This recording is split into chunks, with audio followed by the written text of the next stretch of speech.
na Meta? Bakit monetize mo sila? Hindi sa kanilang video to. Meta, gumising naman kayo, Meta. Ayan o. Ang mahalaga kasi, na i-report mo. Okay? Regardless Tagalog or English pa yung sabihin mo, for sure naman yan.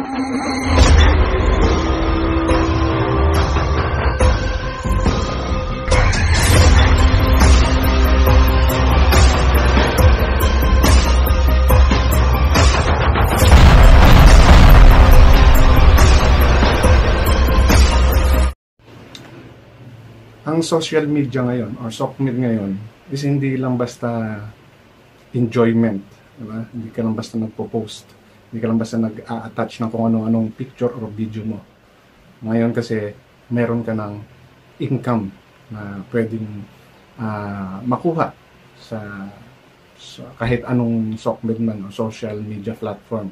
Tulad ng YouTube, Facebook, TikTok, Twitter, or kahit na anong platform pa yan, alam ko mostly may mga revenues ka nang makakuha. Kaya lang, it will take time kasi kailangan mo ng followers, subscribers, viewers, and ma-monetize yung channel mo. So, nasasabi ko to kasi ngayon, meron akong bibigyan ng konting kong reaction and at the same time siguro makatulong sa konti kong ituturo kung paano ang gagawin.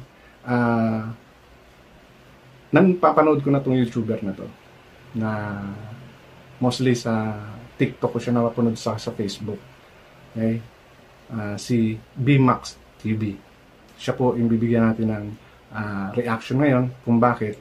Yun po ang i-explain ko dito sa aking content na to. But bago po ako magpatuloy, ako nga po pala si Tensi06 at welcome sa aking channel. Bago pa lang po kayo sa aking channel, please don't forget to like, share, and subscribe na rin po. And pakihit ng notification bell para maging aware kayo sa aking mga upcoming content. At kung meron kayong suggestion, recommendation, or any reaction, please leave it on our comment section. And I hope makareply po ako. So, balikan po natin itong si BMax TV. Okay? Minsan ko nang napanood yung isang video niya na nagrereklamo siya dahil may gumagamit ng kanyang mga content. Okay? Sa YouTube pa lang yon. So, hindi ko masyadong na-intindi yun. Kumbaga, kasi medyo nabisi-bisihan. Tapos ngayon, may napanood na naman ako. Ngayon, ang nirereklamo naman yung Facebook page niya. Same thing, may mga kumukuha ng video niya, may mga nag-upload sa sarili nilang channel at ginagamit pa yung kanyang pangalan na BMax TV. Kasi ganun din nata yung ginagamit niya sa kanyang Facebook. So, ipaparinig ko lang po yung ilan sa portion na kung saan galit, medyo masama ang loob ni BMax kay Facebook na rin sa Meta. So, pakinggan po natin. BMax TV bro. BMax TV. Malaki yung T niya guys ha. Malaki yung T. 270k followers na siya. Tapos BMax TV Vlog. Yan, din yan sa amin. BMax TV Farm Group. Hindi yan sa amin. BMax TV. Ano yung followers niya? 500,000. Imagine nyo guys, 500,000 yung followers niya. Monetize pa to ha. O ano na Meta? Bakit monetize mo sila? Hindi sa kanilang video to. Meta, gumising naman kayo, Meta. Ayan o. Wala na. So talagang mas mama kay Meta. Kasi parang siya yung katumbas ng kay algorithm or yung bantay ni YouTube. So yun yung binabalik-balikan. Kasi ang dami ng mga pages yung sinabi na ginagamit yung video niya. At the same time yung pangalan ng page niya. So siyempre nga naman, yung business sa kanya yung revenue nun, yung kikitain nun, doon na pupunta sa mga kumukopya or nag-grab ng video niya, tapos ina-upload doon sa kanilang mga channel na ang gamit is pangalan pa na rin. So, siyempre, ang tao iisipin. Hindi naman alam ng tao kung sino yan eh. Basta sila makapanood. Diba? So, nawawalan siya ng revenue. Parang comment na lang guys kung patuloy pa ba namin to. Wala na oh. BMax TV fantastic. Yan, BMax TV official page. May official page pang mga loko-loko. BMax TV vlog. Di sa amin yan. O BMAX TV, malaki yung team niya, oh. Magbibigay ako ng Gcash at mamimili ako sa lahat ng mga subscribers sa YouTube channel namin. Guys, oh. Hindi sa amin yan, guys. Ano naman, pag-report. At guys, meron pang mga ibang account na yung mga ang video sa akin pero yung mga pangalan hindi sa kanila mismo pangalan, kanila mismo profile pero ang video sa amin. Buti sana kung ano lang, yung reaction video lang ginagawa nyo tapos may kumpleto kayo sa mga description kung sinong may-ari nito. Yan, okay yan. Pero kapag wala guys, kapag hindi kumpleto yung mga description kung sinong may-ari, paki-mention ako guys, paki-report ang video guys, pati sa YouTube. Pero mga nag-reaction video sa akin, kung kumpleto naman, okay naman yung guys, wala namang problema. Yung hindi lang kumpleto kung sinong may-ari, sana i-promote nyo din kami, ganon. Yung mga nag-reaction video sa amin, sana i-promote nyo din kami. Oo, ganon. Dapat may promotion. Kasi sa aming video yan kumbaga, yun na lang. At least si BMAX may consideration siya doon sa mga nagre-reaction, di ba? As long as, siyempre, totoo nga naman, ipakita mo kung kanino galing. Bigyan mo ng credit kung saan galing yung mga videos na ginagamit mo kung magre-reaction ka. Diba? The way of promoting na rin kasi ng channel na yun. Actually, yun yung nakikita kong advantage sa isa sa mga nagre-reaction. Diba? You're promoting other channel doon sa channel mo, which help both of you. Diba? Yun na lang gawin nyo, tapos hindi nyo pa magawa. Kumbaga ganon. Sana reaction video na lang, hindi yung mismong ganito. Oo. Ito ay paalam ko, sa YouTube pala, marami na tayong mga natanggal na account. Kasi sa YouTube, alam ko kung paano mag-copyright. Dito sa Facebook, hindi ko alam. Iwan ko nito kay Meta kung bakit pinapayagan to maging monetize tong mga tukulok ko na to. Iwan ko kung bakit na-monetize tong mga links na to Taga-million yung followers nila. Yung million, 5 million views, 10 million views. Ano ba yung talo pa kami.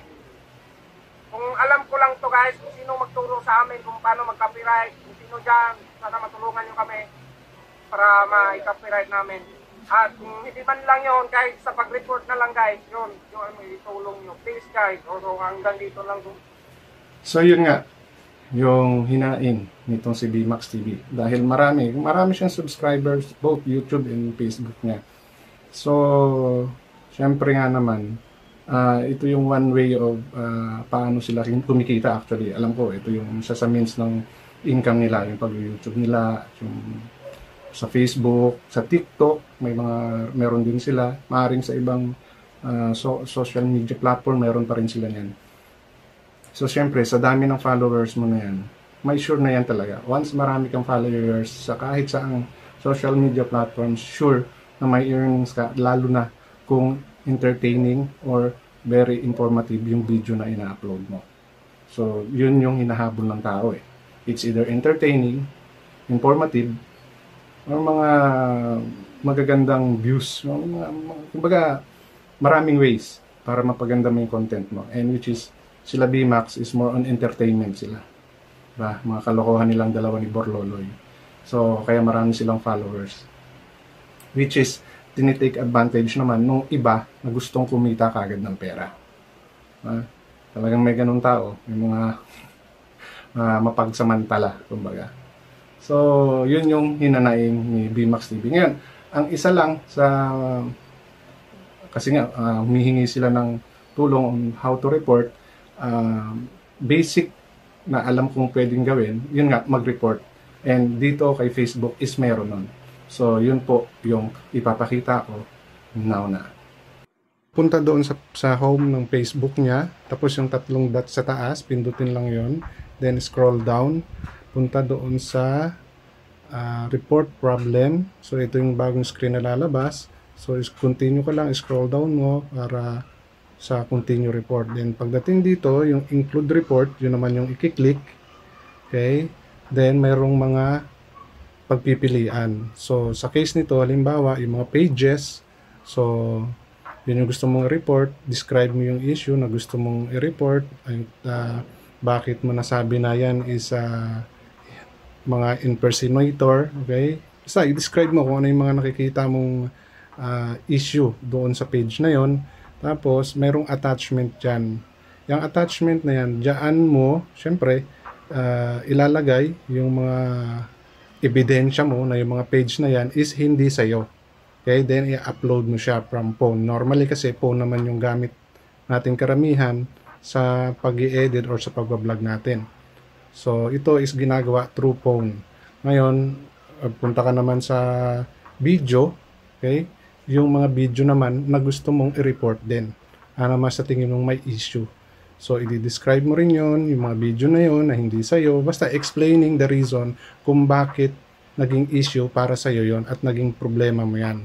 So, testing natin. Kunwari, magdi-describe ako para lang makita. Then, click mo lang yung next. Pagkatapos mo, then, katulad nung na kanina, upload mo uli yung mga videos mo naman na sa tingin mo may problema. Kaya dapat, yung mga videos at saka mga pages na gusto mong report is nakasave na sa telepono mo or kung may laptop, edi sa laptop. Okay? Same lang din naman yung makikita natin sa Facebook natin sa telepono at saka sa laptop or computer.